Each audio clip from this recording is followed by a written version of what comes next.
Chairman PTI barrister Gohar Khan ने कहा है कि उन्होंने जो भी मुलाकात की बानी की हिदायत पर की। अडियाला जेल के बाहर गुफ्तगू में उन्होंने कहा कि बानी पीटीआई ने पेशावर की मुलाकात को खुश आइंद करार दिया है। ये खान साहब से मेरी मुलाकात हुई है। खान साहब ने मीडिया से बात की है। खान साहब से क्वेश्चन हुए हैं तो खान साहब ने कहा कि यस मेरी मुलाकात उनसे हुई है। देखो मेरी जहाँ भी मुलाकात हुई है, जिस सिलसिले में भी मुलाकात होती है, मैं तब कहता हूँ जब खान साहब की तरफ मेरे पास इंस्ट्रक्शंस होते हैं। मैं जहाँ भी जाता हूँ, जिस तरीके से भी करता हूँ, खान साहब के लिए करता हूँ, खान साहब ही की हिदायत और परमिशन के मुताबिक करता हूँ। उनके जो हिदायत होते हैं उनके मुताबिक।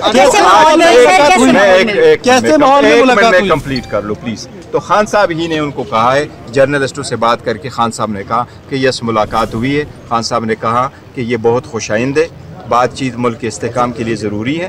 खान साहब ने उनको ये भी कहा कि हमारे दरवाजे हमेशा बातचीत के लिए खुले थे, दूसरे लोगों के दरवाजे बंद थे। अगर बातचीत आगे बढ़ी तो इससे मुल्क में इस्तेहकाम आएगा।